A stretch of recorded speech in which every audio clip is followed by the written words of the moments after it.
She spilled wine on a billionaire's son and whispered, "Please don't hit me." The entire ballroom froze. Then a calm, dangerous voice cut through the silence. "You just threatened my employee." The man who stepped forward was a mafia boss, powerful, ruthless, and he'd just decided she was his to protect. That one accident made her the most untouchable woman in New York. Clara Rossi's hands trembled as she balanced the silver tray loaded with champagne flutes. The crystal glasses clinked softly with each step across the ballroom floor of the Riviera Grand Hotel. Around her, Manhattan's elite laughed and mingled in designer gowns and tailored suits, their jewelry catching the light from the massive chandeliers overhead. She didn't belong here. Not really. The Children's Cancer Research Charity Auction was the event of the season, and Clara had been working double shifts all week to cover the extra staff needed. Her feet ached in the required black heels, and the stiff, white blouse felt too tight around her collar. But she needed this job. More than anyone in this glittering room could possibly understand. "Excuse me, miss?" A woman with diamonds dripping from her ears snapped her fingers. "We've been waiting." "Coming right away, ma'am." Clara forced a smile and turned quickly. Too quickly. She didn't see the man stepping backward from the crowd, his phone pressed to his ear, his attention completely elsewhere. Their collision happened in slow motion. The tray tilted. Champagne arced through the air in a golden spray. Then came the wine. A full glass of Cabernet Sauvignon, deep red as blood, splashed across the front of a pristine white tuxedo. Time stopped. Clara's heart plummeted into her stomach as she stared at the spreading crimson stain.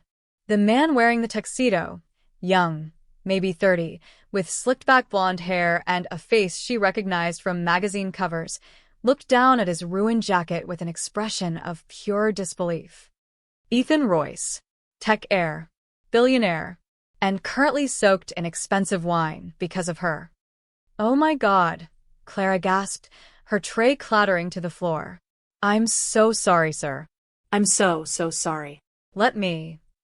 She grabbed a napkin from a nearby table and reached toward him, but his hand shot out and clamped around her wrist like a vice. "Do you have any idea who I am?" His voice was low and venomous. The conversations around them died. Heads turned.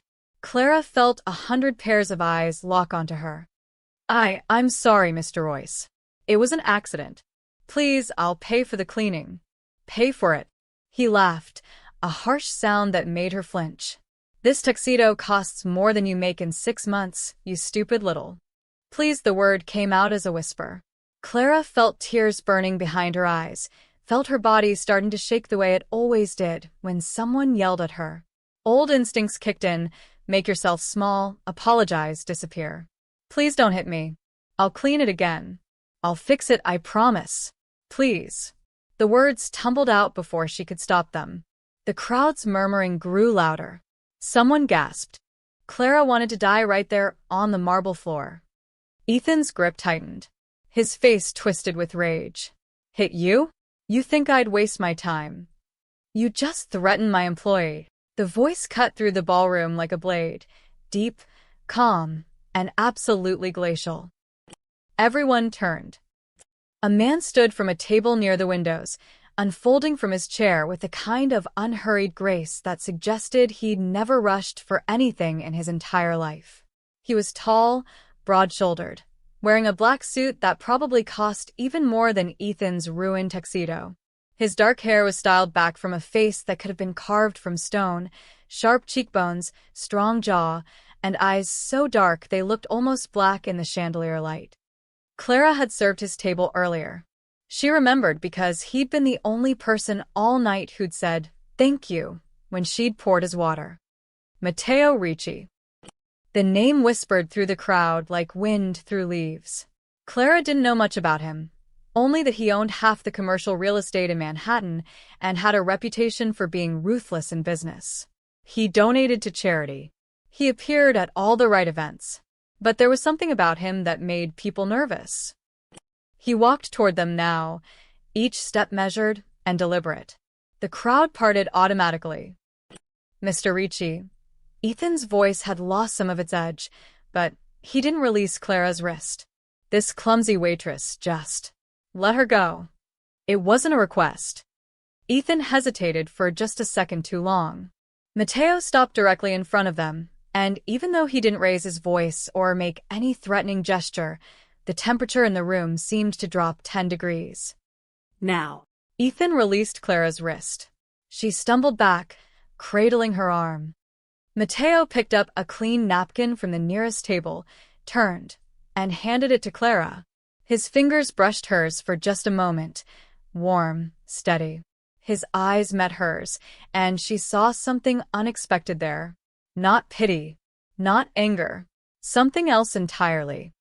"You're fine," he said quietly, his voice completely different than the ice he'd used on Ethan.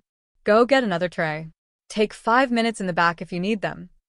Clara nodded mutely, unable to speak. She grabbed the fallen tray and fled toward the kitchen, feeling her face burn with humiliation. Behind her, she heard Mateo speak again, his voice returning to that terrifying calm. "You might want to learn to speak to people without making them shake, Royce. Especially when 300 witnesses are watching. Or can't Daddy's PR team fix everything?" The crowd erupted in barely suppressed whispers. Clara pushed through the kitchen doors and leaned against the wall, her whole body trembling. She'd just been defended by one of the most powerful men in New York. She should feel grateful. So why did his words, "You just threatened my employee," sound less like rescue and more like a warning to everyone else in that room? And why had his eyes, when they met hers, looked at her like she was something he'd just decided to keep? In the kitchen, Clara splashed cold water on her face, trying to steady her breathing. The other servers gave her pitying looks, but kept their distance. Nobody wanted to be associated with the girl who'd just humiliated Ethan Royce in front of Manhattan's elite. "You okay?" Miguel, the head server, appeared beside her with a concerned frown. That was intense. "I'm fine." Clara dried her face with a paper towel, avoiding his eyes. "I need to get back out there. Actually, the manager said you can take the rest of the night off." "What?" Panic seized her chest. "No." "Miguel, please. I need these hours." "I can't." "It's paid," he interrupted gently. Mr. Ricci apparently had a word with management. Said you handled the situation professionally and deserve the evening to recover. You're still getting your full shift pay plus a bonus. Clara stared at him. What? Yeah, Miguel shook his head in disbelief. "I've been working these events for 10 years. Never seen anything like it." Royce looked like he wanted to crawl under the floor by the time Ricci was done with him. Apparently, 3 different people were already recording when it happened. It's probably going viral as we speak. Great. Just what she needed, her most humiliating moment broadcast across social media. But she couldn't afford to lose hours. "I should still work. I don't want anyone thinking." Clara, Miguel put a hand on her shoulder. "Take the win. Go home. Your section's covered." She wanted to argue, but the exhaustion crashed over her all at once.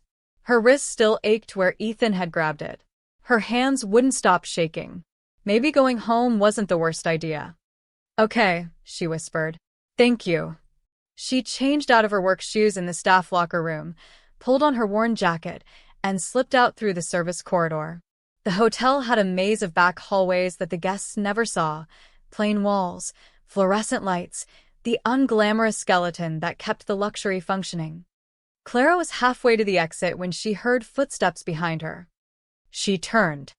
Mateo Ricci stood at the end of the hallway, hands in his pockets, looking completely out of place in the dingy corridor.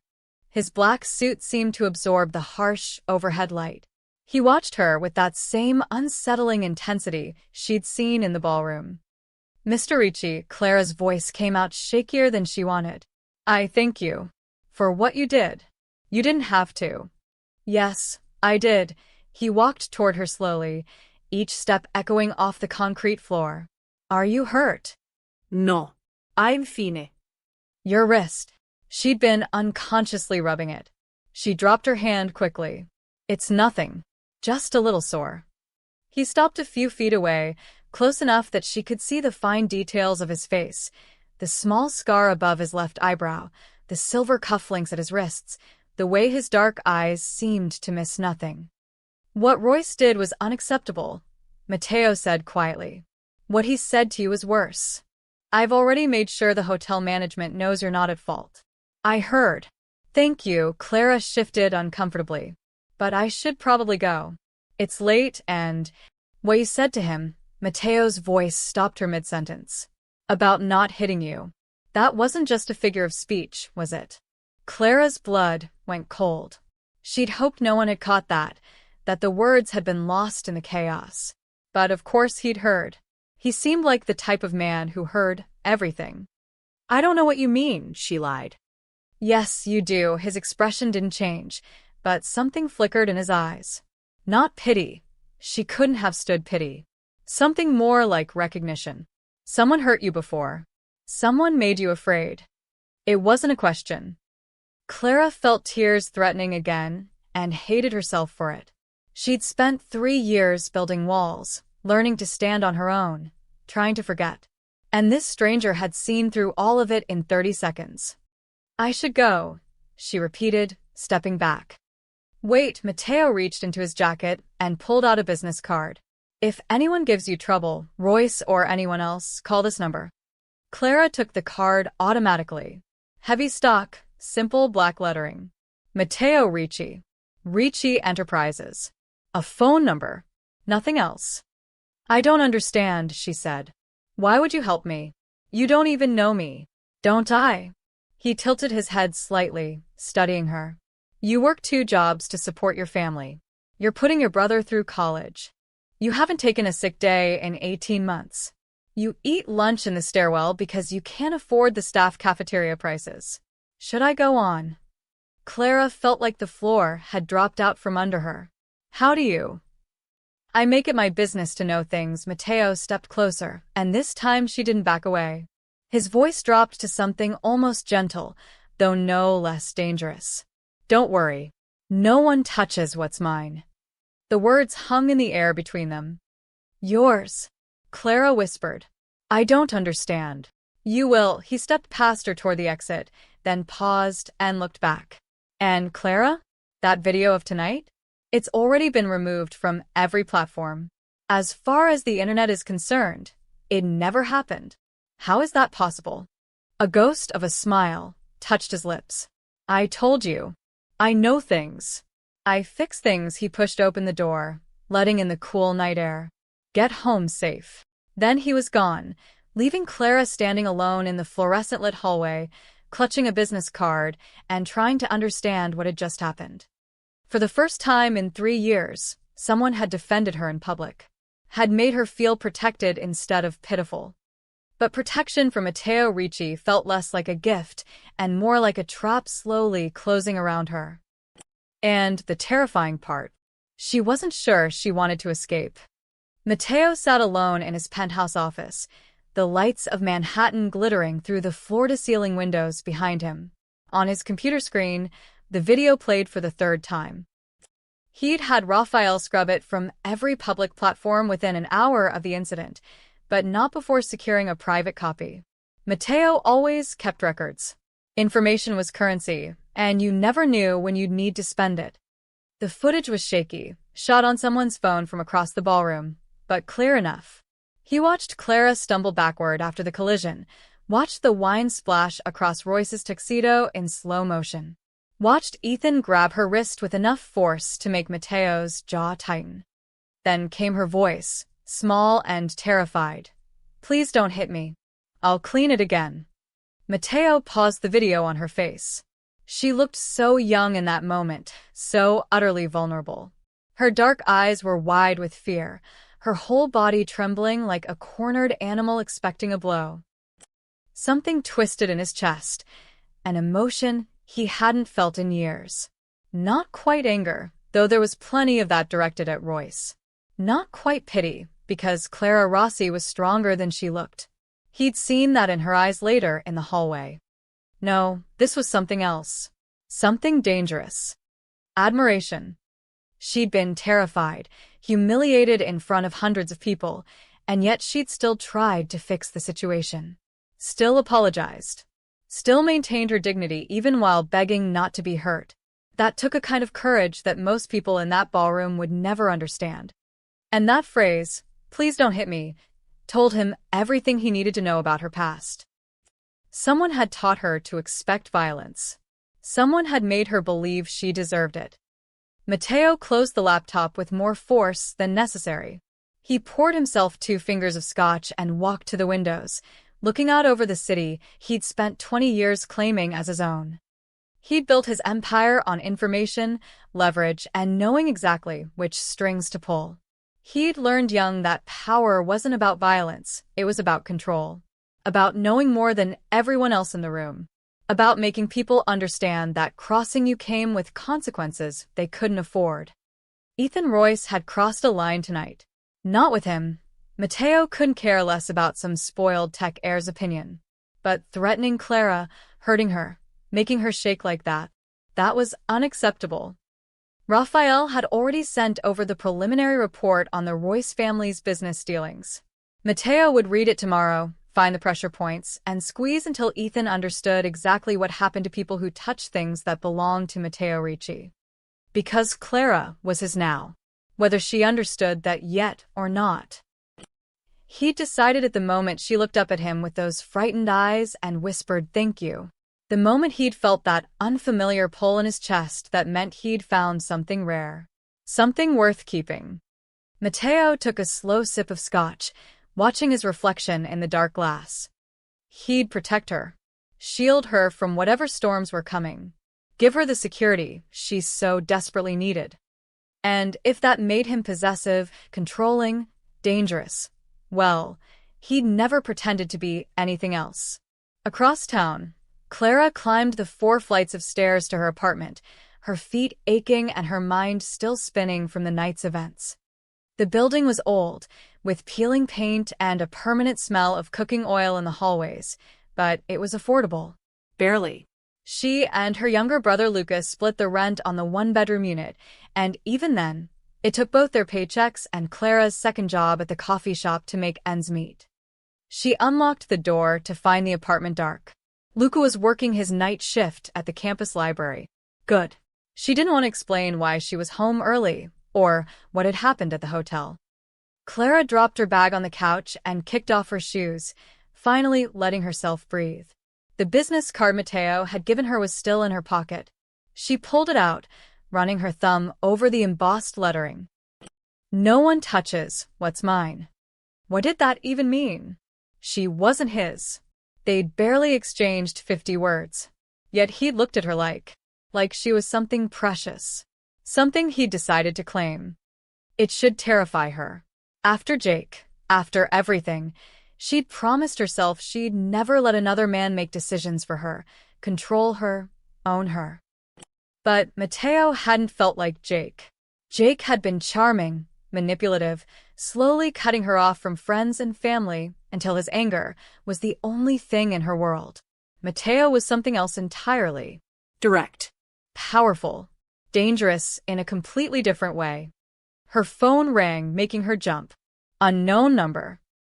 "Hello." Miss Rossi, the voice was clipped, angry. Her landlord, Mr. Patterson. "I just saw a very interesting video online before it mysteriously disappeared. Seems you caused quite a scene tonight at some fancy hotel." Clara's stomach dropped. "Mr. Patterson, I can explain." "I don't want explanations. I run a respectable building. I can't have tenants who bring drama and public humiliation to their address. What if reporters show up? What if people start associating my property with whatever that was?" "It was an accident," Clara said, hating how her voice shook. "I spilled wine on someone. That's all. It won't happen again. That's not what I saw. I saw you making a scene, getting physical with one of the richest men in the city. Do you know what kind of attention that brings?" "I didn't," he grabbed me. "I was just trying to apologize." "I don't care about the details." Mr. Patterson's voice went cold. "What I care about is that your rent is going up. 200 extra per month, starting next week. Consider it compensation for the potential headache you've caused me." 200. Clara felt dizzy. "I can't afford that." Please, Mr. Patterson. I'm sorry about tonight, but I can't. Then find somewhere else to live. You have until the end of the month to either pay the increase or vacate. Your choice. The line went dead. Clara stood in her dark apartment, phone still pressed to her ear, and felt the tears she'd been holding back all night finally break free. $200 more per month. She was already working 70-hour weeks between both jobs. There was nothing left to cut, nowhere else to save. She'd lose the apartment. She and Luca would have to move somewhere even worse, somewhere farther from his college and her work. Or maybe they'd end up back in Jersey with their aunt, sleeping on her couch, feeling like failures all over again. Clara sank onto the worn sofa and cried, for the humiliation, for the fear, for the impossible weight of trying to keep everything together when the world kept finding new ways to crush you.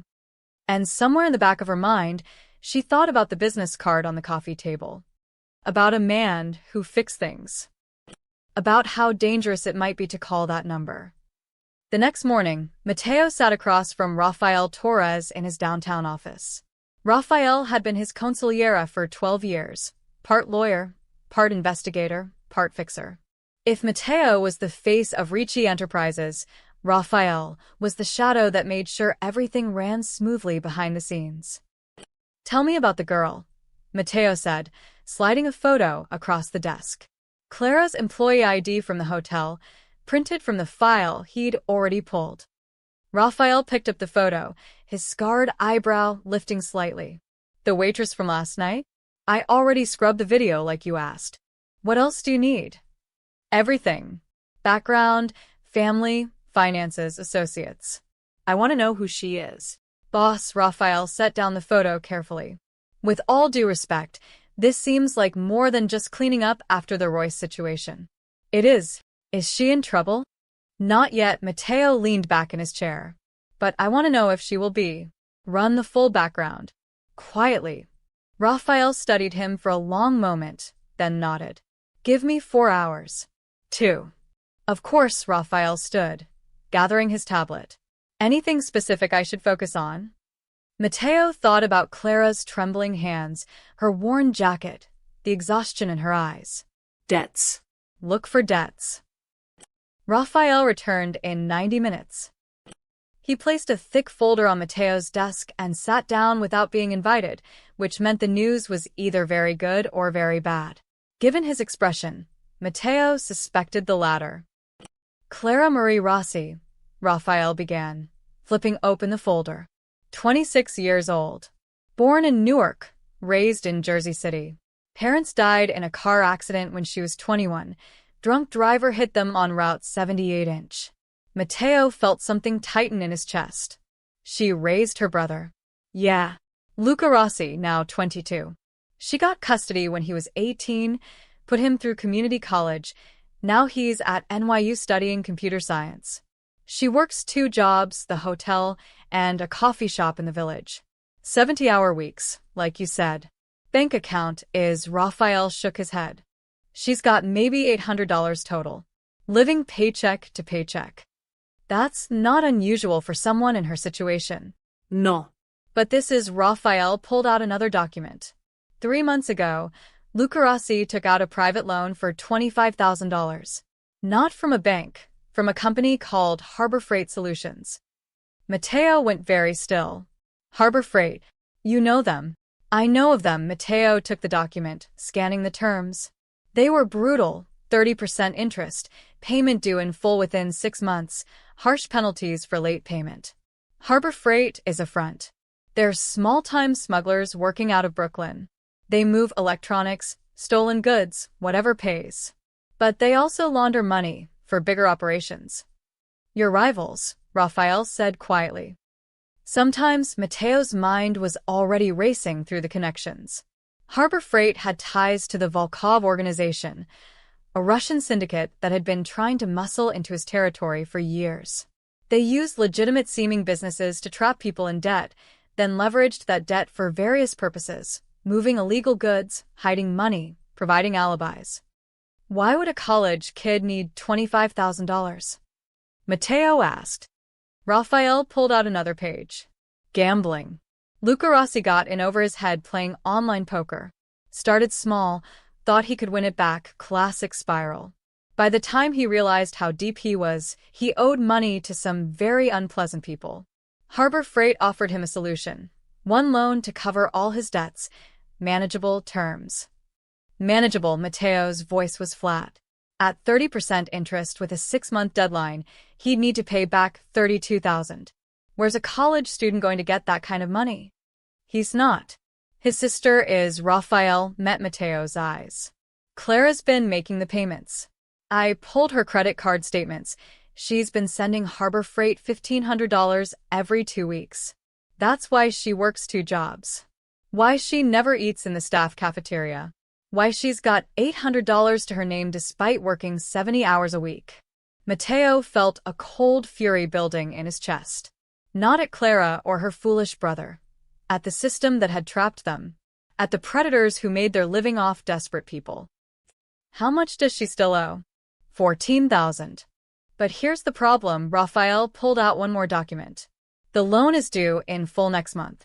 If she doesn't pay, Harbor Freight has the right to collect through alternative means. That's code, boss. They'll use Luca for something. Probably make him move product, hide shipments, maybe worse. And Clara has no idea. I doubt it. Kids like Luca don't tell their sisters they're about to get forced into smuggling operations. Raphael closed the folder. But it gets more interesting. I did some digging on Harbor Freight's recent activities. Guess whose shipping containers they've been using to move their goods? Matteo looked up sharply. Royce Dynamics, Raphael said. Specifically, their subsidiary, Royce Global Shipping. Ethan Royce's father's company has been letting Harbor Freight use their containers to move illegal tech parts from China. They mark them as legitimate electronics, slip them through customs, then distribute them through their network. The pieces clicked into place in Matteo's mind. Harbor Freight worked for the Volkovs. The Volkovs had been trying to establish a shipping route through New York. Royce provided the legitimate cover in exchange for a cut. And somewhere in this web of criminal enterprise, Clara Rossi was caught, working herself to death to pay off a debt that was funding his enemies. They're planning something, Matteo said quietly. You don't trap a college kid in debt unless you need him for something specific. Agreed. Want me to find out what? No, Matteo stood, walking to the window. The city stretched out below him, glittering and dangerous, and his. I want you to make sure the Rossi name becomes untouchable. Quietly. Clara can't know I'm involved. Boss, if Harbor Freight is working with the Volkovs, and the Volkovs are using Royce's shipping network, this could be our opportunity to... To what? Matteo turned. Destroy them all? Yes. But not at the expense of an innocent woman who's already sacrificed everything for her family. Raphael was quiet for a moment. You care about her. I care about justice, Matteo corrected. But even as he said it, he knew it wasn't quite true. He cared about Clara specifically, about the way she'd looked at him in that hallway, about her quiet strength, about the fact that she was trapped in his world without even knowing it. She was caught in the same web he'd spent his life weaving. And somehow, that made her his responsibility. Find out what Harbor Freight is planning with Luca, Matteo ordered. And Raphael? Make sure nothing happens to either of them. Whatever it takes. Understood. Raphael stood to leave, then paused at the door. For what it's worth, boss. She's lucky you found her when you did. After Raphael left, Matteo stood at the window for a long time, thinking about Clara crying in that hallway, about her brother's debts, about the trap slowly closing around them both. He'd built his empire on knowing everyone's secrets, on leveraging information for power. He'd never felt guilty about it before. But looking out at the city now, all he could think about was a frightened waitress with kind eyes who'd been working herself to death to save a brother who was already lost. Not anymore. Matteo Ricci protected what was his. And Clara Rossi, whether she knew it yet or not, was his. 3 days passed before Matteo saw Clara again. He'd stayed away deliberately, giving Raphael time to work, letting his own unexpected obsession cool into something more manageable. But Wednesday morning found him walking through the marble lobby of the Riviera Grand Hotel with a perfectly legitimate reason for his visit. He owned 17% of the hotel's parent company.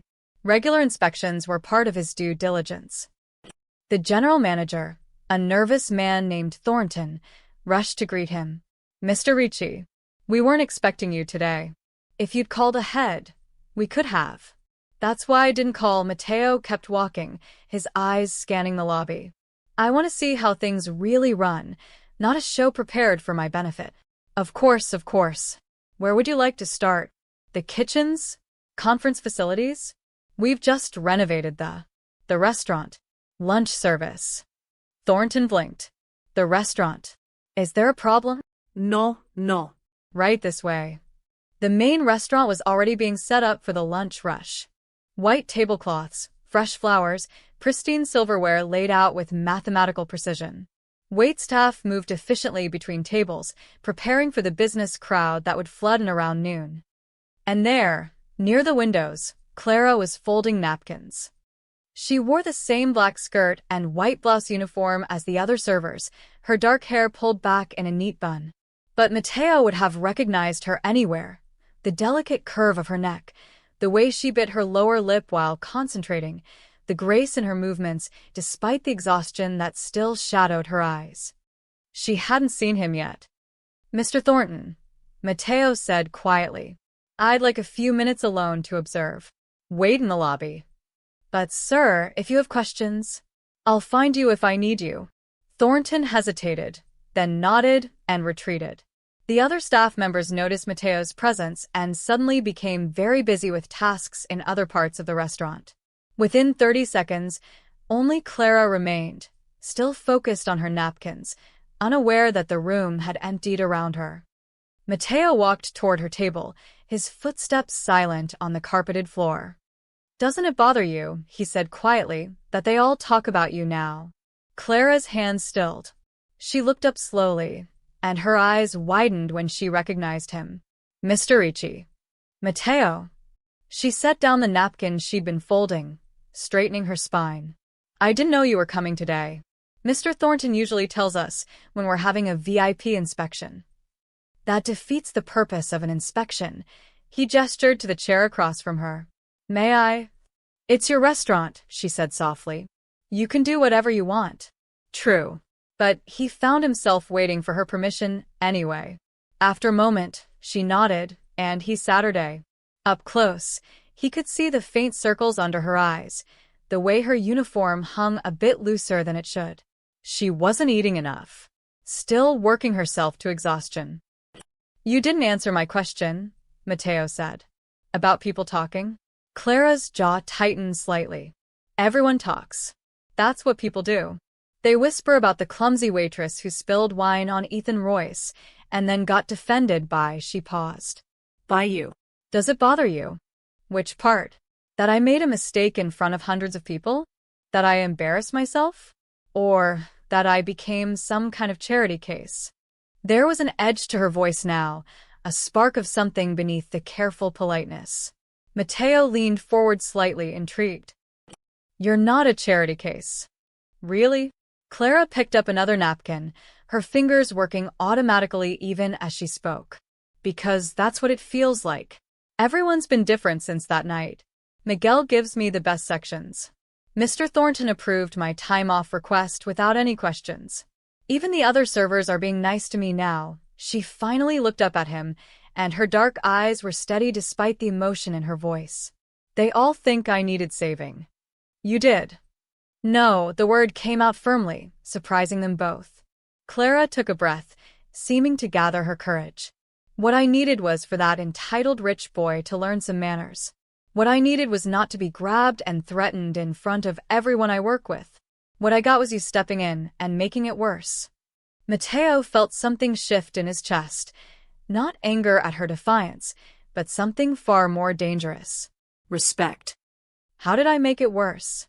"Because now everyone sees me as the helpless girl who had to be rescued by a powerful man. They don't see that I apologized professionally. They don't see that I tried to fix the situation myself. They just see," she gestured vaguely, "weakness." I saw strength, Mateo said quietly. You were terrified, but you still tried to make it right. You still kept your dignity. Most people would have just run. Clara's hands stilled on the napkin. Then why did you interfere? Because Royce crossed a line. Because no one should speak to anyone the way he spoke to you, Mateo held her gaze. And because when you asked him not to hit you, I realized someone had taught you to expect violence. That's unacceptable. Color rose in her cheeks. You don't know anything about me, don't I? Something flickered in her expression, recognition, fear, or maybe both. She looked away, focusing on the napkin in her hands. You shouldn't have bothered. I'm nobody. That's where you're wrong, Mateo stood, buttoning his suit jacket. He'd pushed enough for one day. Any more, and she'd bolt like a frightened deer. You're not nobody, Clara. And whether you believe it or not, you didn't need saving that night. You just needed someone to even the playing field. He started to walk away, then paused and looked back. She was watching him now, confusion and something else written across her face. It only bothers me that they think I needed saving, she said quietly, repeating her earlier sentiment, but with less edge this time. Almost like she was testing how he'd respond. Mateo smiled faintly. Then prove them wrong. Keep being exactly who you are, proud, strong, stubborn. Don't let anyone make you small, Clara. Not Royce, not the whispers, not even me. He left before she could respond, finding Thornton hovering anxiously in the lobby. Everything's satisfactory, Mr. Ricci? Very. Mateo pulled out his phone as he walked toward the exit. Make sure Miss Rossi gets promoted to lead server for the main dining room. She's wasted on general floor service. Of course, sir. Right away. Outside, Mateo dialed Raphael's number. His consigliera answered on the first ring. How's our project? Mateo asked. Harbor Freight is planning something for next week. They've been calling Luca Rossi, pressuring him about the upcoming payment. I think they're going to make their move soon. Don't let them. Mateo climbed into the back of his car. Make sure her brother's safe. I don't care what it costs. Handle it quietly. Clara can't know I'm involved. Understood. And boss. What? She got to you, didn't she? The girl. Mateo thought about Clara's defiant eyes, the proud set of her shoulders, the way she'd challenged him despite knowing exactly who he was. Thought about her quiet strength and stubborn independence, qualities that made her dangerous to his carefully controlled world. Just keep her brother safe, Raphael. He ended the call and stared out the window at the Manhattan traffic. Clara didn't want to be saved. She wanted to be strong on her own terms. That made him want to protect her even more. And that, Mateo realized with uncomfortable clarity, was exactly the problem. Raphael sat in his car across from a warehouse in Red Hook, Brooklyn, watching men load shipping containers onto flatbed trucks. He'd been surveilling Harbor Freight Solutions for 2 days now, and the pattern was becoming clear. His phone buzzed. Mateo. What do you have? His boss asked without preamble. More than I expected, Raphael adjusted his camera, snapping photos of the license plates. Harbor Freight isn't just small-time smugglers anymore. They've scaled up. The Royce connection runs deeper than we thought. Explain. Royce Global Shipping owns 12 warehouses along the Brooklyn waterfront. Harbor Freight officially rents space in 3 of them for legitimate import-export operations, but what they're really doing is using Royce's customs clearance codes to smuggle tech components from China. High-end microchips, circuit boards, components for military-grade equipment. The Volkovs, Mateo said quietly. Yeah, they're building something. Don't know what yet. But they need clean shipping routes to bring in the parts without triggering federal oversight. Royce provides the legitimate business front, Harbor Freight handles the actual smuggling, and the Volkovs supply the buyers on the other end. And Luca Rossi. Raphael pulled out his tablet, scrolling through the surveillance notes. That's where it gets interesting. I tapped the phone of Harbor Freight's operations manager, guy named Vincent Caruso. Yesterday, he had a conference call with his bosses. They're planning a major shipment arriving next Friday at the Port of New York. 50 containers marked as consumer electronics, but really carrying restricted tech worth about $20 million on the black market. That's ambitious. It's suicide if they get caught. Which is why they need a fall guy. Raphael zoomed in on a photo of Luca Rossi entering the NYU Computer Science building. Luca's perfect. He's a college student, no criminal record, smart enough with computers to handle the logistics, but naive enough to manipulate. They've been grooming him. Matteo's voice went cold. Grooming him how? The loan wasn't random. 3 months ago, Harbor Freight identified Luca through his online gambling. They saw a desperate kid with a clean record and IT skills. They encouraged his gambling, let his debts pile up, then swooped in with this solution. Now they own him. What's their plan? Raphael checked his notes. Next Friday, Luca will receive instructions to hack into Royce Global's customs database and alter the manifests for those 50 containers. Make it look like they passed all the inspections. He'll think he's just doing a simple favor to clear his debt. He won't realize he's committing federal customs fraud. And when a shipment gets discovered, if it gets discovered, Luca's digital fingerprints are all over the hack. He goes to prison for 20 years. Harbor Freight and the Volkovs walk away clean. If it doesn't get discovered, they've got leverage on him forever. Either way, they win. Matteo was silent for a long moment. Raphael could practically hear him thinking through the implications. What about Clara? Matteo finally asked. She has no idea. Luca's been lying to her about where the money's going. She thinks she's paying down a legitimate student loan. Raphael paused. Boss, if we expose this operation, we take down Harbor Freight, damage the Volkov supply chain, and implicate Royce Global in federal smuggling charges. It's everything we've been working toward. But Luca Rossi becomes a witness in a federal case. Protective custody, testimony, his whole life blown apart. And Clara, Raphael sighed. She'll know what her brother did. What she's been working 70-hour weeks to enable. Another silence. Rafael Watiz. He'd worked with Matteo long enough to know when his boss was weighing options, calculating costs, deciding how much he was willing to sacrifice for a strategic victory. There's another way, Matteo said finally. I'm listening. We intercept the shipment before Luca gets involved.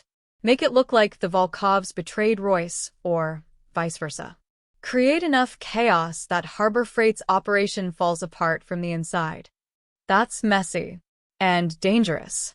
Less dangerous than letting a civilian college kid become collateral damage. Matteo's voice hardened.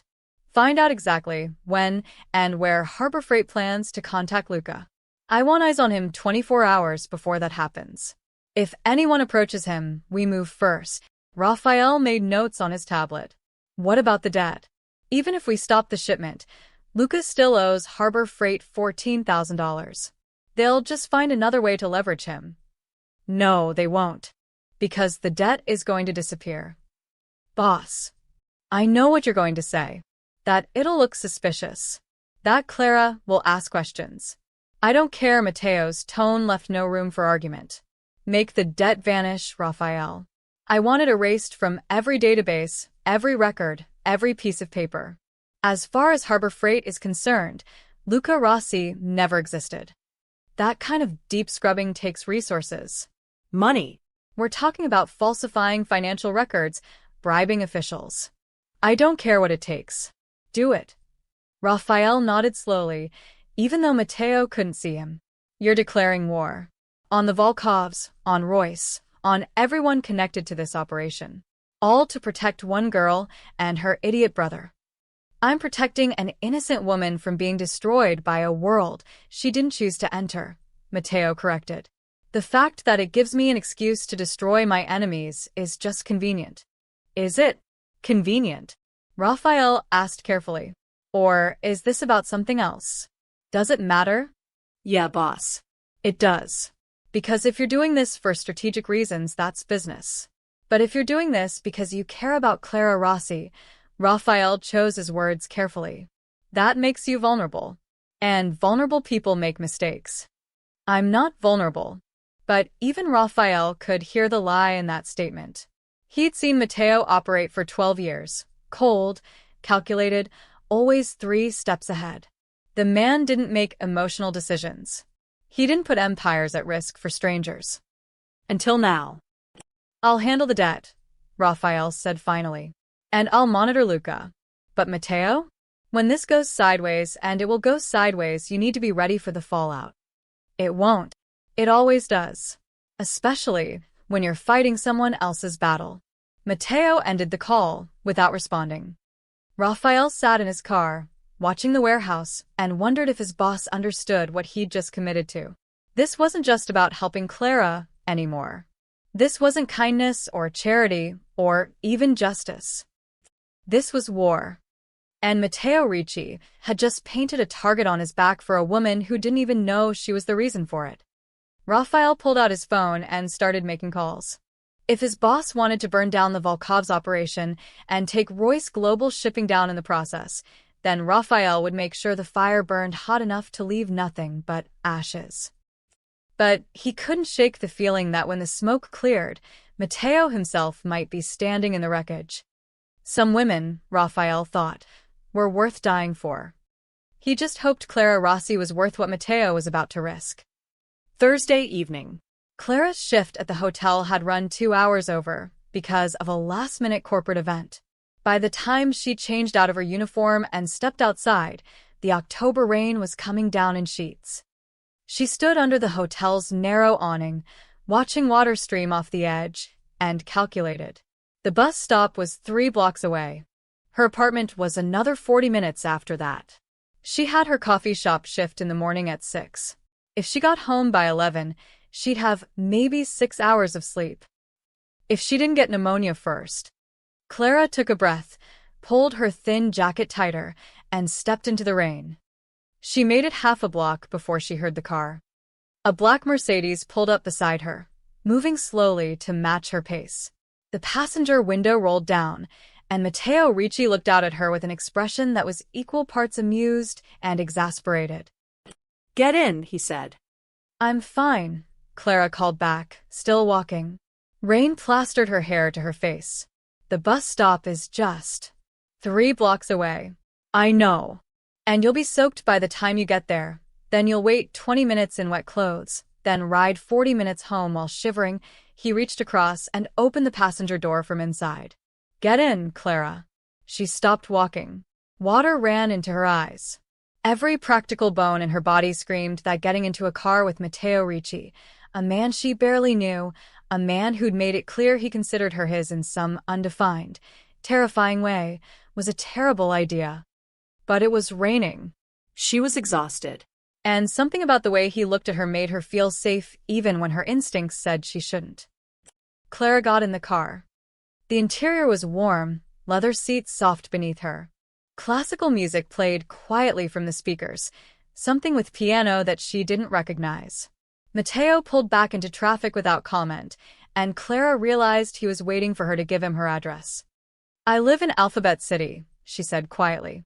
Avenues C and 8th. He nodded, turning at the next light. They drove in silence for a few blocks, and Clara became acutely aware of how out of place she looked, dripping wet in her cheap jacket, smelling like hotel kitchens and exhaustion, sitting in a car that probably cost more than she'd make in 5 years.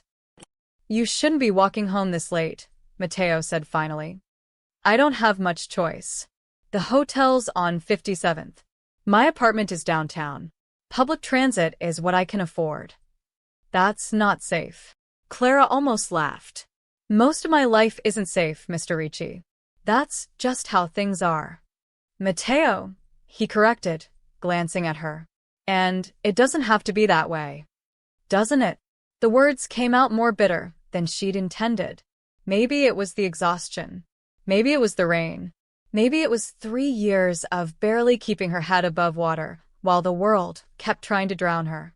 You live in a different world than I do. You probably don't even remember the last time you rode a city bus or worried about making rent. You're right, he said simply. I don't. But that doesn't mean I don't understand struggle. Something in his tone made her look at him. Really look at him. In the dim light of the car, his profile was sharp and strong, but there was something else there. Something that suggested Matteo Ricci hadn't always been the powerful man behind the wheel of a Mercedes. How did you, Clara stopped herself. It wasn't her business. Never mind. How did I get here? He smiled faintly. You can ask. I built my first business when I was 19, buying foreclosed properties and flipping them. Not glamorous. I learned young that information is power, that knowing what other people need gives you leverage. I was good at it. And now you own half of Manhattan. Some of it he turned onto Houston Street, heading east. The rest I'm still working on. Despite everything, Clara felt her lips twitch into an almost smile. Then reality crashed back in, and the smile faded. My brother owes money, she heard herself say. The words tumbled out before she could stop them, pulled out by exhaustion and the strange safety of the dark car and this man who seemed to see through all her defenses. A lot of money. To some very bad people. Mateo's hands tightened slightly on the steering wheel. How much? $14,000. He took out a loan for gambling debts. He was stupid and desperate, and her voice cracked. He's 22. He made a mistake. But I'm the one paying for it now. Literally. That's why I work 2 jobs. That's why I can't afford to eat in the staff cafeteria or take sick days or... She pressed her hands to her face. I'm sorry. You don't need to hear this. How long do you have? The loan is due next month. If I can get a few more months, maybe I can. No. Clara looked at him sharply. What? Mateo pulled over to the curb in front of her building, putting the car in park. He turned to face her fully, and his dark eyes were intense in the streetlight filtering through the rain. You won't have to pay, he said quietly. But don't ask me how. Clara's heart started pounding. What does that mean? It means your brother's debt will be cleared. Soon. And you don't need to know anything more than that. I don't understand. You can't just... Then it hit her. The power, the influence, the way people looked at him with fear and respect. The way he'd made a viral video disappear overnight. Oh my God. What are you? Someone who helps people I care about, Mateo said simply. By doing what? Threatening people? Hurting them? Clara felt panic rising in her chest. I don't want anyone hurt because of me. I don't want. Clara, he reached out and gently took her hand. His fingers were warm, steady, anchoring. Look at me. She did. His eyes were calm, but beneath that calm was something steel-hard and absolutely immovable. No one will be hurt, he said. But your brother's debt will disappear. You'll be free of it.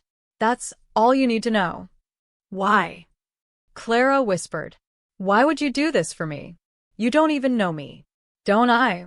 He smiled faintly, echoing his words from their last meeting. Then his expression softened slightly. You're a good person, Clara. You work yourself to exhaustion for your brother. You apologize even when you're the one being hurt. You stay proud even when the world tries to make you small. People like you are rare, his thumb brushed over her knuckles. I protect rare things. Clara felt tears threatening. You scare me. Good, Mateo released her hand, but his gaze didn't waver. That means you still have sense. I am scary, Clara. I do things most people can't even imagine.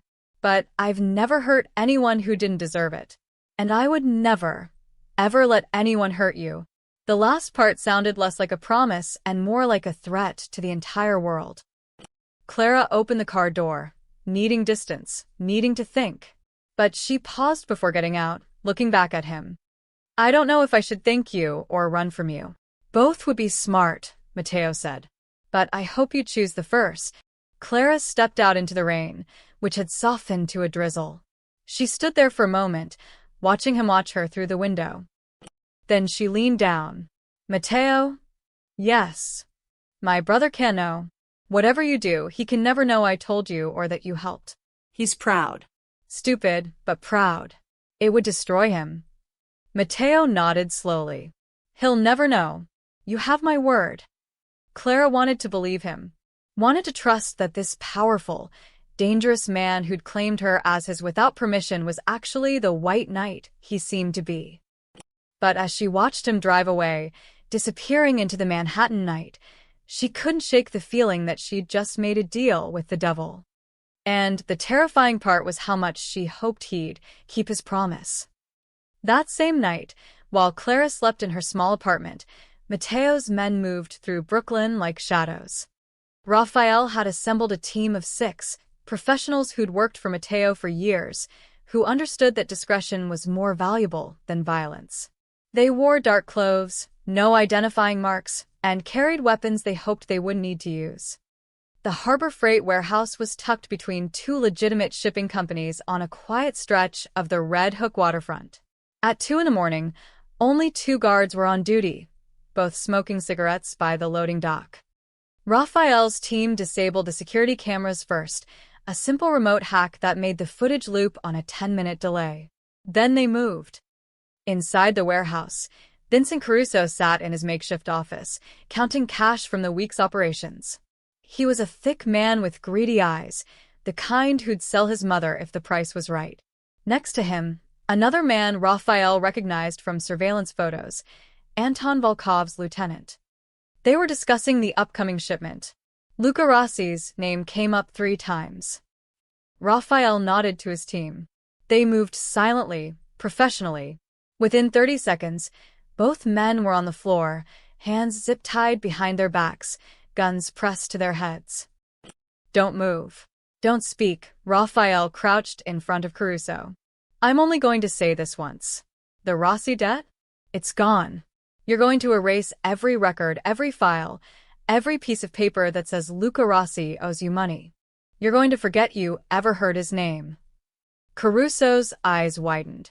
"Do you know who you're?" Raphael pressed his gun against the man's temple. "I know exactly who you work for.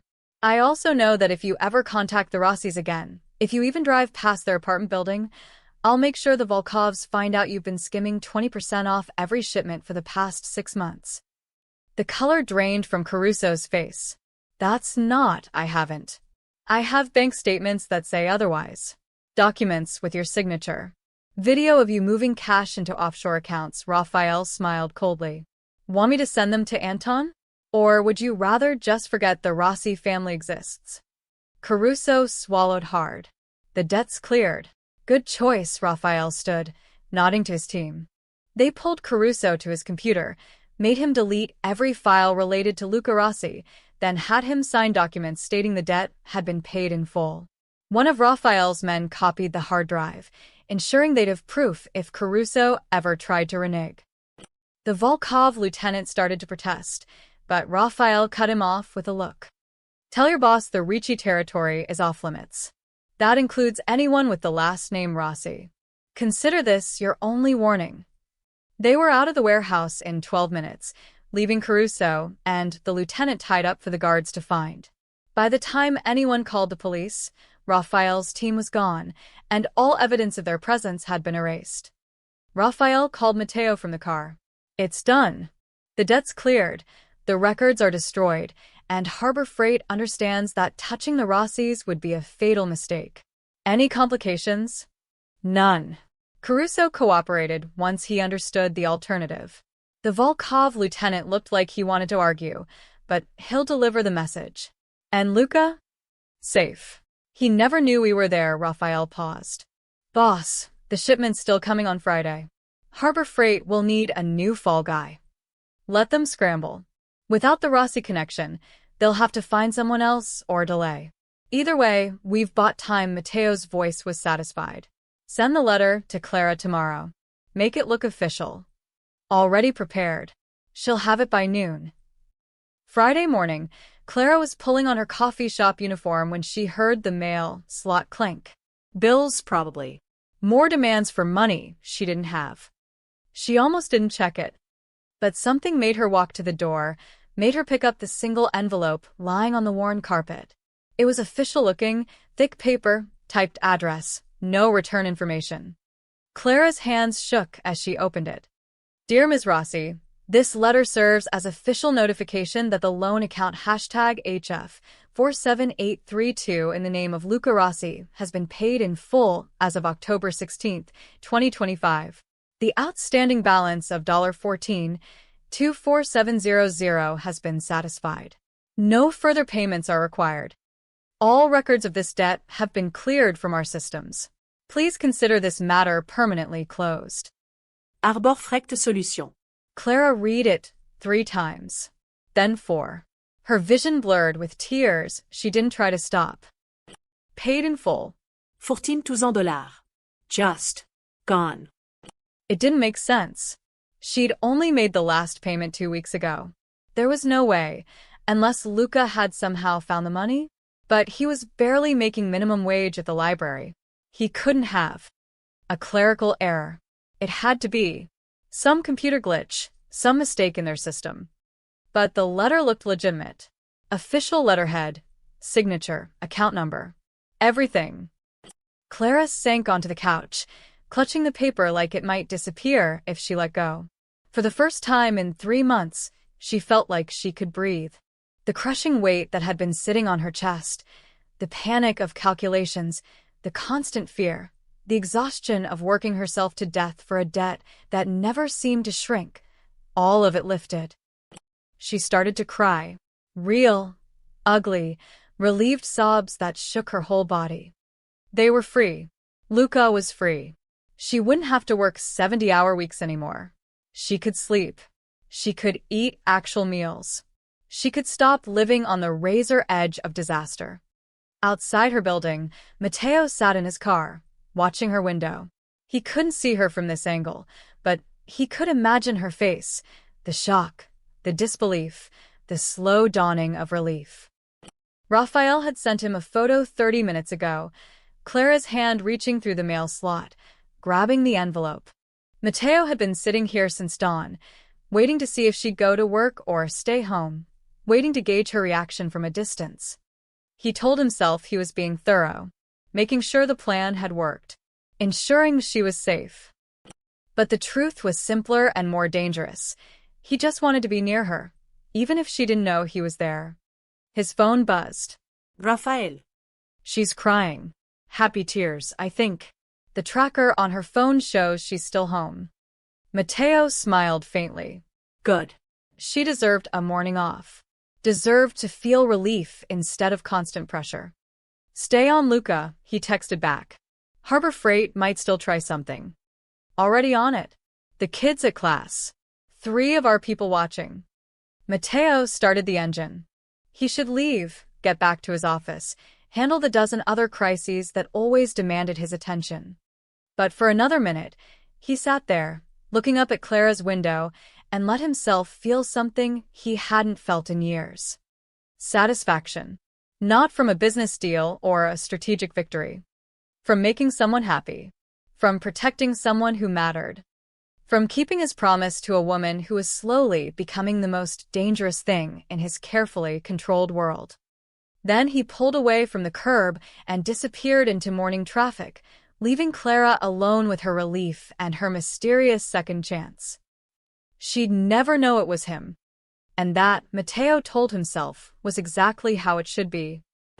Even if part of him wanted nothing more than to see the gratitude in her eyes when she realized who'd saved her. 10 days passed.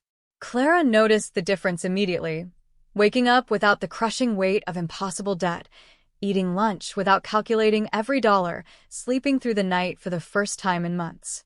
She'd even cut back to 50 hours a week, keeping only her hotel job and dropping the coffee shop shifts. Luca had been confused by the letter, suspicious even. This doesn't just happen, Clara. Debts don't disappear. Maybe their system crashed. Maybe they wrote it off for tax purposes. I don't know, and I don't care. She'd thrown the letter away, terrified that examining it too closely would somehow make it untrue. We're free. Let's just be grateful. But late at night, when she couldn't sleep, Clara thought about Matteo Ricci sitting in his car, promising her the debt would vanish, telling her not to ask how. And she wondered. The annual Mayor's Arts Foundation Gala was one of the hotel's biggest events. 500 guests, seated dinner, live orchestra. Clara had been promoted to lead server for the main dining room, which meant she supervised her section and handled the VIP tables personally. She was reviewing the seating chart when Mr. Thornton appeared at her elbow, slightly flustered. Clara, change of plans. Mr. Ricci specifically requested you for his table tonight. Her heart skipped. Mr. Ricci is here? Table 12. Private corner, just him and 2 business associates. He asked for you by name. Thornton gave her an approving nod. Looks like your professionalism during that Royce incident made an impression. Don't mess this up. Clara smoothed her uniform, checking her reflection in a polished serving tray. She looked different than she had 2 weeks ago, less exhausted, more present. The dark circles under her eyes had faded. She stood straighter. She felt braver. Table 12 was tucked in an alcove with a view of the glittering ballroom but enough privacy for quiet conversation. Mateo sat with his back to the wall. She noticed he always positioned himself to see the entire room, dressed in a charcoal suit that probably cost more than her monthly rent. He looked up as she approached, and something flickered in his dark eyes. Recognition. Appreciation. Something else she couldn't quite name. Good evening, Mr. Ricci. Clara kept her voice professional. I'll be serving your table tonight. Clara, he said her name like it was something valuable. I was hoping they'd assign you. His companions, 2 older men in expensive suits, glanced between them with interest. Mateo introduced them as investors from Chicago, but Clara barely registered their names. She could feel his attention on her like heat. Can I start you with drinks? She asked, pulling out her notepad. They ordered scotch for the businessmen, sparkling water for Mateo. As Clara turned to leave, she heard one of the men chuckle. That's the girl from the video, isn't it? The one who dumped wine on Ethan Royce. She didn't dump it, Mateo said quietly. Royce walked into her. There's a difference. Clara's cheeks burned, but she kept walking. Of course they'd seen the video before Mateo had it scrubbed. Of course they'd talk about her humiliation over their $1,000-a-plate dinners. But when she returned with drinks, Mateo caught her eye and gave her a barely perceptible shake of his head. Don't let them see it bother you. So she didn't. Throughout the dinner service, Clara moved between tables with practiced efficiency, but she was always aware of table 12.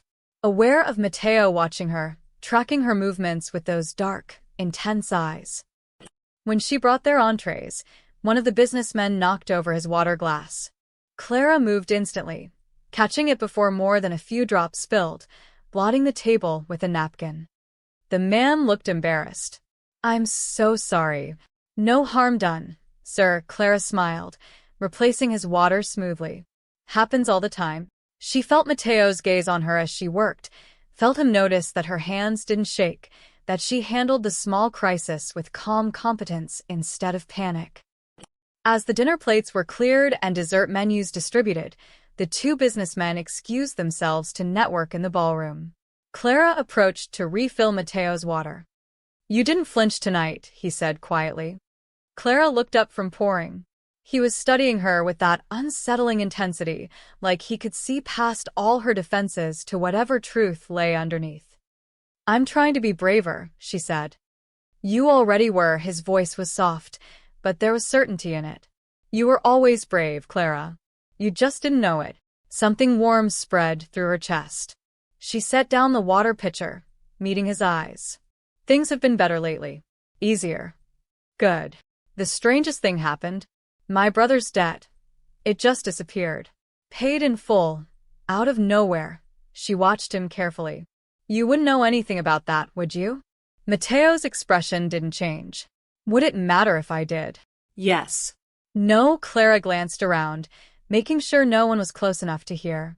I don't know. I'm grateful, but I'm also terrified. Because if you did that for me, then I owe you. And I don't know what someone like you expects in return. Someone like me, Mateo repeated, something sharp in his voice. Powerful. Dangerous. The kind of man who can make debts disappear and videos vanish, and she stopped herself. I don't even know what you really do, Mateo. What you're involved in. Does it matter? Shouldn't it? He was quiet for a moment, his fingers tracing the stem of his water glass. When he looked up at her, his dark eyes were honest in a way that made her breath catch. I've never lied to you, Clara. I won't start now. Yes, I'm dangerous. Yes, I have power that I use in ways most people wouldn't approve of. But I've never hurt anyone who didn't deserve it, and I would never hurt you. He leaned forward slightly. If I helped with your brother's debt, I did it because you were suffering and I had the ability to stop it. That's all. No strings. No expectations. That's not how the world works. It's how my world works when it comes to you. The words hung between them, heavy with meaning. Clara felt her pulse quicken. Around them, the gala continued. Music, laughter, the soft clink of crystal and silverware. But in their small corner of the ballroom, everything else faded. I should get back to work, Clara whispered, even though she didn't move.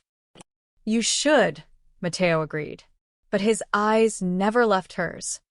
This, whatever this is, it's complicated. Yes. You're one of the wealthiest men in Manhattan. I'm a waitress who lives in a fourth-floor walk-up. I know. People would talk. They'd say terrible things. Let them. Clara shook her head, feeling tears prick behind her eyes. I can't be what you want me to be, Matteo. I'm not. I don't belong in your world. He reached across the table then, his fingers barely brushing hers. The touch was electric. You're exactly what I want you to be, he said quietly. And you belong wherever you choose to stand. The businessmen were returning, laughing about something. Clara pulled her hand back, stepping into her professional role like armor. Enjoy your dessert, gentlemen, she said, her voice steady despite the chaos in her chest. As she walked away, she felt Matteo's eyes following her across the ballroom.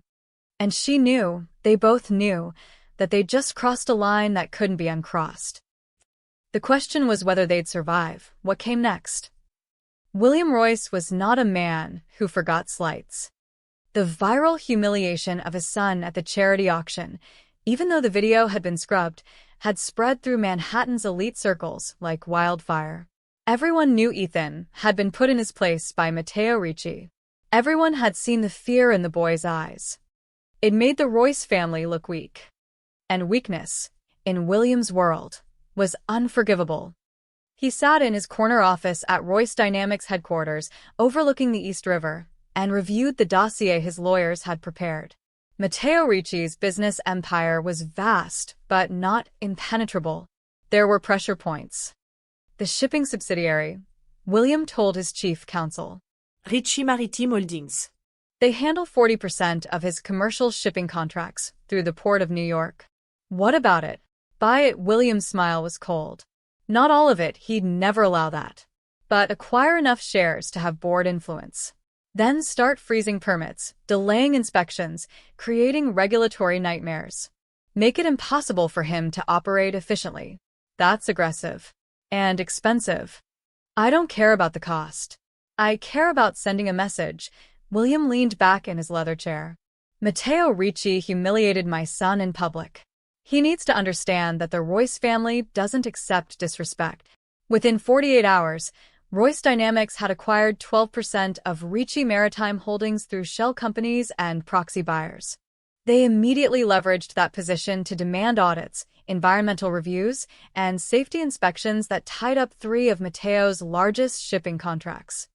The message was clear: corporate war. Matteo received the news from Raphael while reviewing contracts in his office. Royce just froze your permits for the Singapore route, Raphael said, setting down a tablet with the documentation. He's using environmental compliance as leverage. Says there are irregularities that need investigating. It'll take months to sort out. Months I don't have. Matteo's jaw tightened. That route handles $30 million in quarterly revenue. He knows. This isn't business, it's revenge. William Royce wants you to feel what it's like to be humiliated in front of people who matter. Because I defended a waitress from a spoiled son. Because you made the Royce family look weak, Raphael corrected. In his world, that's a declaration of war. Matteo was silent for a long moment, his mind working through strategies and countermoves. He could fight this legally, challenge the permits, tie Royce up in litigation. But that was slow, expensive, and uncertain. Or he could do what he did best: find leverage and use it. The Harbor Freight investigation, Matteo said quietly. The illegal tech shipments. They were using Royce Global Shipping's containers. Raphael's eyes sharpened. You want to expose him? I want to bury him. Matteo stood, walking to the window. What evidence do we have? Everything. Shipping manifests with forged customs stamps. Video surveillance of Harbor Freight loading restricted tech components into containers marked with Royce Global logos. Bank records showing payments from Volkov front companies to Royce subsidiaries. Raphael pulled up files on his tablet. It's all there. We gathered it to protect Luca Rossi, but it also proves that William Royce has been facilitating illegal smuggling operations for at least 18 months. Matteo smiled without humor. Poetic, isn't it? The information I collected to save Clara's brother is the same information that will destroy her enemy. If we do this, there's no going back. You'll be making very powerful enemies. The Volkovs will know we exposed them. Royce will. Royce will be too busy defending himself against federal charges to worry about me. Matteo turned from the window. Send everything to the FBI. Anonymously. Make sure it looks like a whistleblower from inside Royce Global. The company will collapse. 20,000 employees, suppliers, subsidiary businesses. Innocent people don't use their shipping networks to smuggle military-grade electronics for Russian crime syndicates, Matteo said coldly. William Royce made his choice when he decided to play with criminals. The employees can find new jobs. The subsidiaries can be sold. But Royce himself? He'll be lucky if he avoids federal prison. Raphael nodded slowly. I'll handle it. But Matteo, Clara will see the news. She'll know Royce Dynamics is being investigated for the same smuggling network that trapped her brother. She's smart. She'll put it together. Let her. Matteo's expression softened slightly. Maybe it's time she understood exactly what I'm capable of. What I'm willing to do to protect what's mine. 3 days later, the story broke. The New York Times ran it first. Federal investigation launched into Royce Dynamics for alleged customs fraud and illegal tech smuggling. By noon, every major outlet had picked it up. By evening, Royce Dynamics stock had dropped 40%. The FBI had raided 3 Royce Global Shipping warehouses in Brooklyn. Agents had seized containers, computers, financial records. Whistleblower documents had revealed a pattern of forged customs forms, illegal shipments from China, and payments from suspicious overseas accounts. William Royce appeared on the courthouse steps, his lawyers flanking him, denying everything. But the evidence was overwhelming. Ethan Royce, shown in a candid photo looking pale and frightened, had been questioned for 6 hours about his knowledge of the family business operations. Clara saw the headlines on her phone during her break at the hotel. She stood in the stairwell, her usual quiet place, and read the articles with growing shock. Royce Global Shipping. Arbor Freight Solutions. Illegal tech components. Smuggling networks. The same Harbor Freight that had given Luca the loan. The same smuggling operation that would have trapped her brother if the debt hadn't mysteriously disappeared. The same Royce family whose son had grabbed her wrist and threatened her. And now they were being destroyed by an anonymous whistleblower with evidence so detailed, so perfectly documented, that it had to have come from someone with resources and access far beyond what any normal person could obtain. Clara's hands trembled as she dialed a number she'd memorized but never called. Matteo answered on the second ring. Clara, did you do this? Her voice shook. The Royce investigation. The evidence. Did you? Does it matter? Yes. Matteo, they're saying William Royce might go to prison. His company is collapsing. 20,000 people might lose their jobs because William Royce was facilitating smuggling operations that fund organized crime. Matteo interrupted quietly. Because he was using his legitimate business to move illegal goods for Russian syndicates. Because he attacked my business as revenge for me defending you, he paused. And yes, because the same network that destroyed his company is the network that tried to trap your brother. Clara closed her eyes. You did this for me. I did this for justice. The fact that it protects you is just convenient. That's not true. No, Matteo admitted. It's not. I did this because William Royce hurt what's mine. And I don't allow that. I'm not yours, Clara whispered. But even as she said it, she knew it was a lie. Aren't you? His voice was soft, dangerous, certain. Tell me, Clara, when you saw the news, who did you think of first? Who did you call? She didn't answer. Couldn't answer. That's what I thought, Matteo said gently. Go home. Get some rest. This will blow over in a few days. And you? What happens to you? Nothing. I'm just a concerned citizen who had nothing to do with this unfortunate investigation. Matteo. I told you, Clara. I protect what's mine. Even if you're not ready to admit what that means yet. He hung up. Clara stood in the stairwell, her phone still pressed to her ear, and tried to understand what she was feeling. Horror at the destruction Matteo had casually unleashed.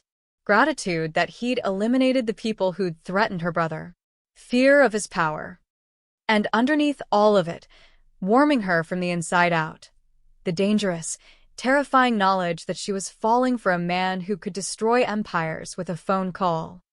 A man who'd just proven he'd burn down the world to keep her safe.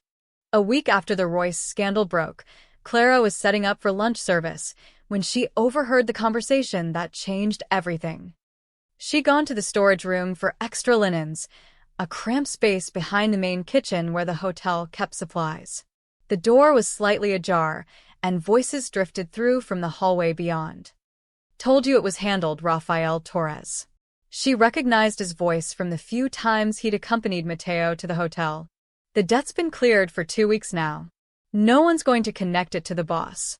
I'm just saying, if anyone looks into the Rossi situation, another man's voice, unfamiliar. They won't. We scrubbed everything. As far as Harbor Freight's records show, Luca Rossi paid off the loan himself. There's no paper trail leading back to Mr. Ricci.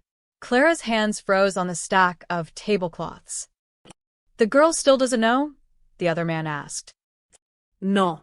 And the boss wants it that way. He was very clear. Clara Rossi can never find out he was the anonymous donor who cleared her brother's debt. She's got too much pride. She'd push him away if she knew. 25 grand to help some waitress he barely knows. The boss must really. Watch what you say. Raphael's voice went hard. She's not some waitress, and if you value your job, you'll remember that. Their footsteps moved away, leaving Clara standing alone in the storage room, her heart pounding so hard she thought it might crack her ribs. Anonymous donor. $25,000. Her brother's debt. Matteo. She'd suspected, of course. Had wondered after that conversation in his car, after the mysterious letter. But hearing it confirmed, hearing the actual words, made it real in a way that stole the breath from her lungs. He'd lied to her. Not directly, but by omission.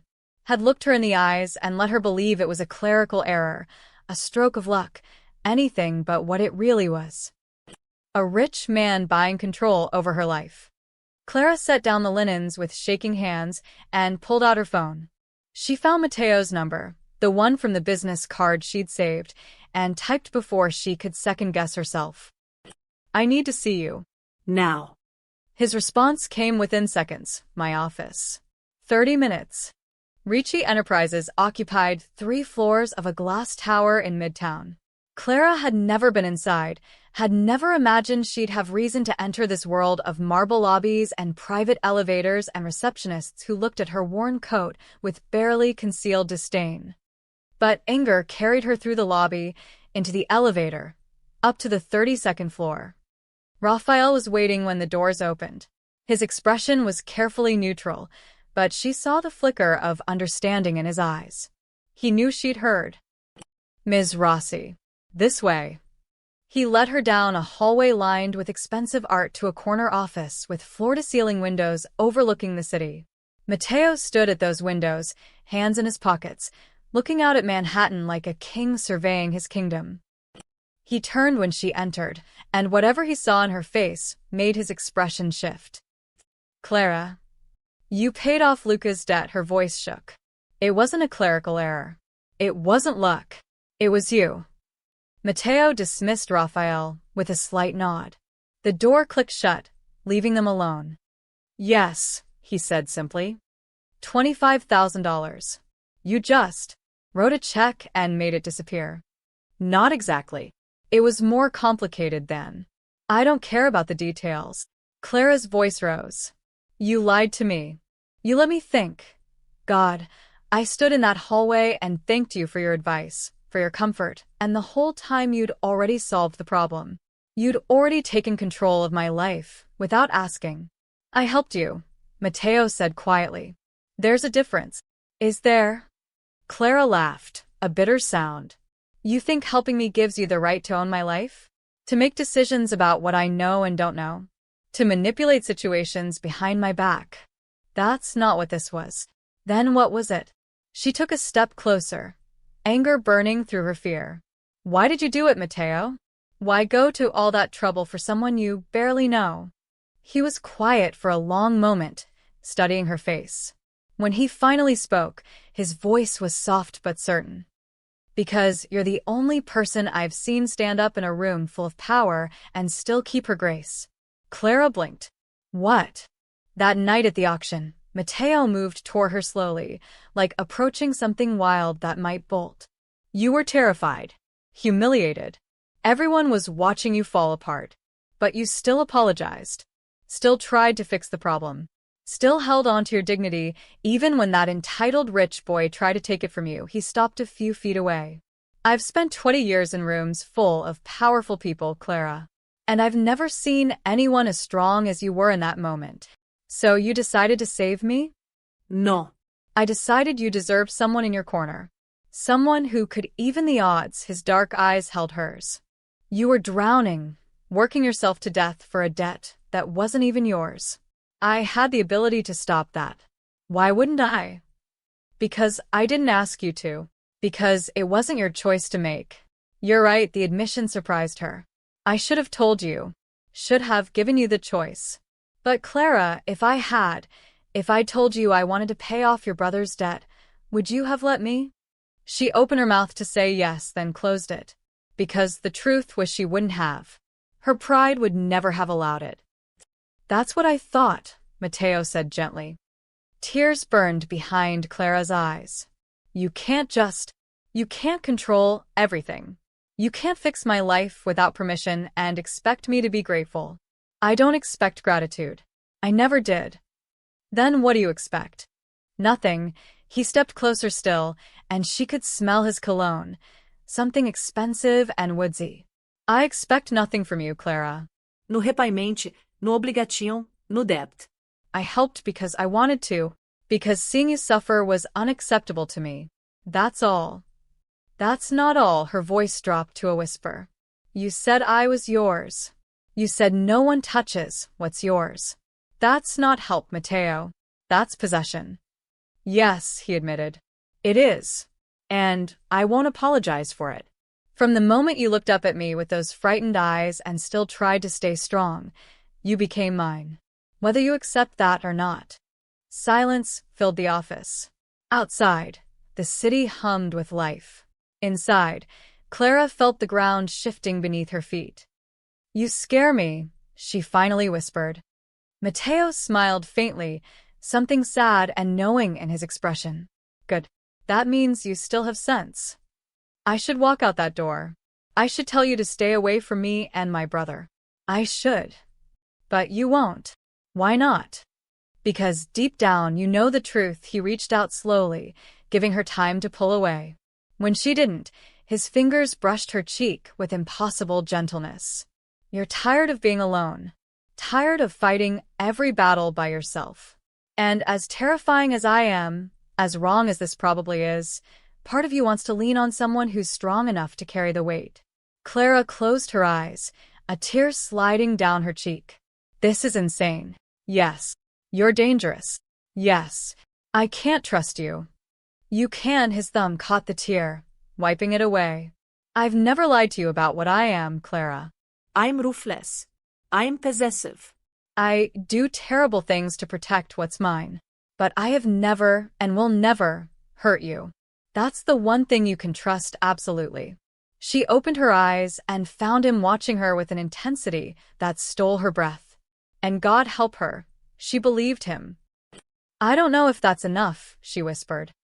It will be, Mateo stepped back, releasing her. Take whatever time you need. Think about what you want. But Clara? He held her gaze. Whatever you decide, you're still mine. That doesn't change. She should argue. Should tell him he was wrong, that she belonged to herself, that no one owned her. But the words wouldn't come.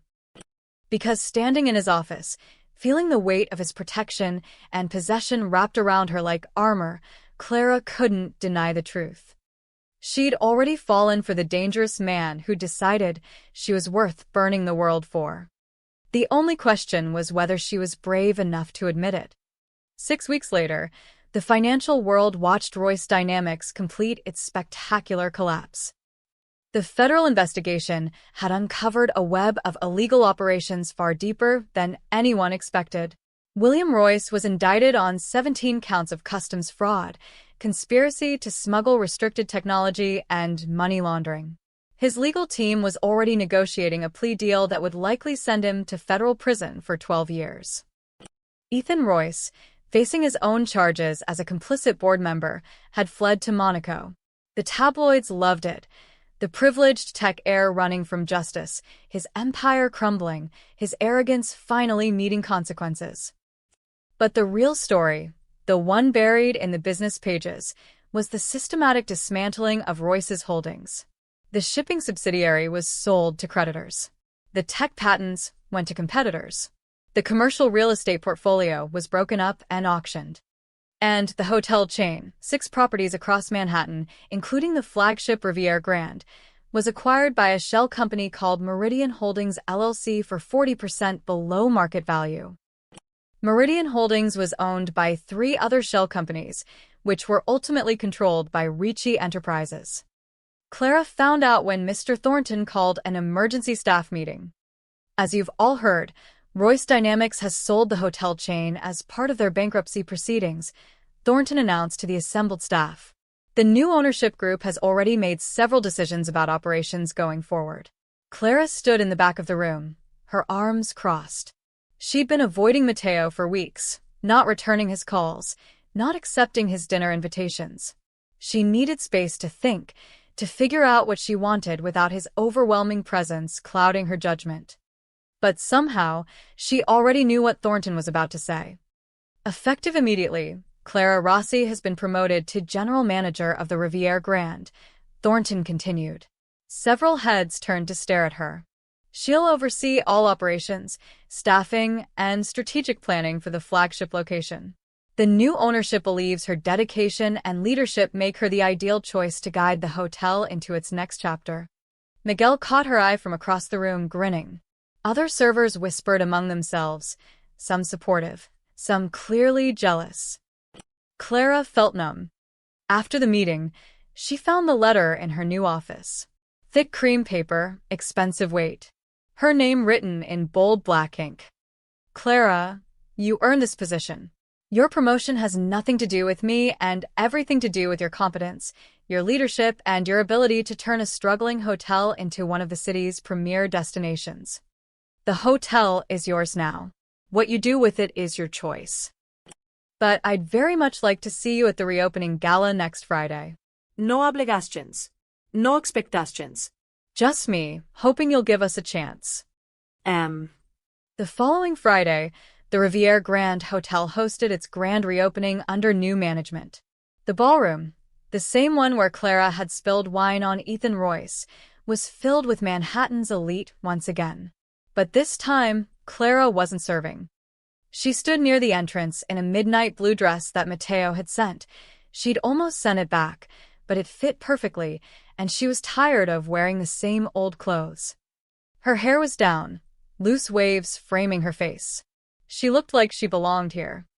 Because she did. Ms. Rossi, Raphael appeared at her elbow, looking sharp in his suit. The boss is on the terrace. He was hoping you'd join him. Clara took a deep breath and nodded.